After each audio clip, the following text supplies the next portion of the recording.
This next one was sent to CornyDriveThru@gmail.com from John Hagenseeker in New Bern, North Carolina. I grew up in Evansville, Indiana, and went to the Coliseum shows with my dad as far back as you being a photographer. On the weekly Memphis shows, it seems like someone's car was always getting vandalized. Where did those cars come from?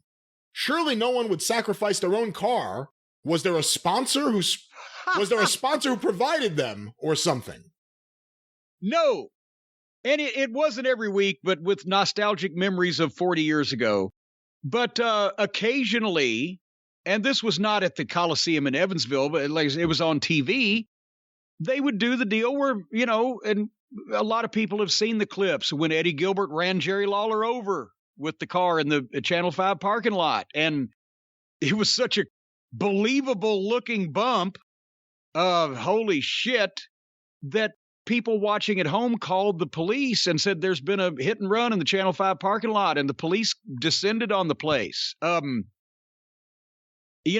one point, Lawler and Dundee were fighting over a Cadillac, brand new Cadillac. One would win it one week and then put it up the next week, and the other would win it, and blah, blah, blah. Well, finally, it started out as Lawler's. Dundee won it, so Lawler comes out in the studio and bashes the windshield in with a baseball bat or pipe or whatever it was. Or, it wasn't just footage of people just going and quietly vandalizing someone's property and leaving. It was involved in the angle or whatever was going on or the fight or blah, blah, blah.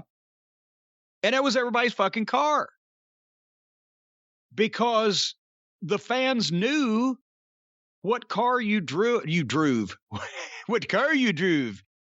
The fans knew what car you drove to this TV studio if they were there, or to the arena in their town or whatever. And I mean, I've done several in Smoky Mountain. Me and the Heavenly Bodies were running from the Fantastics, and we run out the back door and we jump in my Ford Taurus and fired it up, and Bobby Fulton was there with a lead pipe and caved in the back windshield right as we were peeling out, burning rubber. Everybody's done the old windshield thing. Here's the thing, just buy a fucking windshield. It's a lot easier than, doing body work. But when you did the angle with the Fantastics, was it that you were going to buy a windshield anyway? No. It was just you decided? No, it was the back windshield. I said, no, it was a fight to lead to the Smoky Mountain Street fight and or the barbed wire cage that would be the main event in Knoxville and in the big Fire on the Mountain show in Johnson City. Yeah, 92. So they had a fight after the match, and actually Stan got a stomach flu and was puking and shitting and couldn't be there in Morristown, Tennessee at East High School where we were having the match. And so we couldn't shoot the fucking angle there. So when he got it was a 24-hour bug. He got better and got there the next afternoon, and we went over to the high school, and we didn't tell the people what building it was in. We just announced it on TV as this weekend there was a match between the Fantastics and the Heavenly Bodies, and it spilled over into the locker room area. And then we went to the tape, and nobody knew what the locker rooms looked like, and because we'd not showed them before. So we had the fight in the back of the building. It was on a Sunday afternoon. There was no show attached to it. We just did that angle.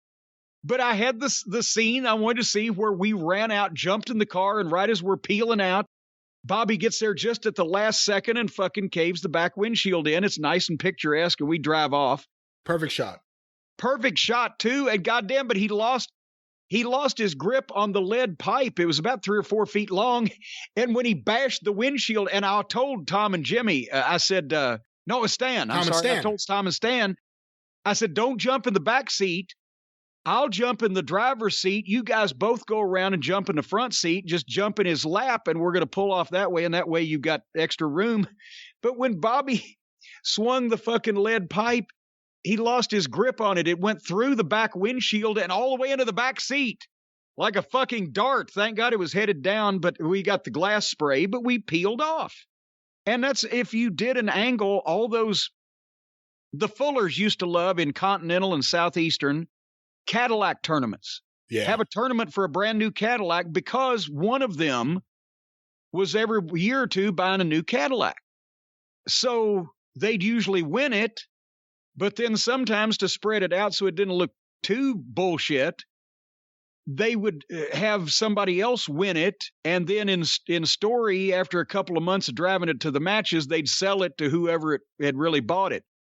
And they did it for a boat one time, and that's where they made the mistake letting Ronnie Garvin win the boat, and that's when they were going to bail on the Fullers, and he wouldn't give the boat back, and that's what made the papers.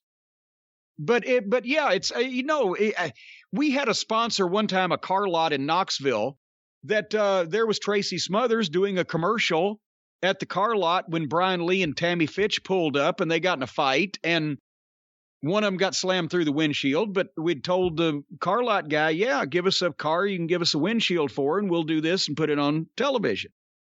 But usually it was whoever's car that was involved, because otherwise it wouldn't be, people would know. It wouldn't be real.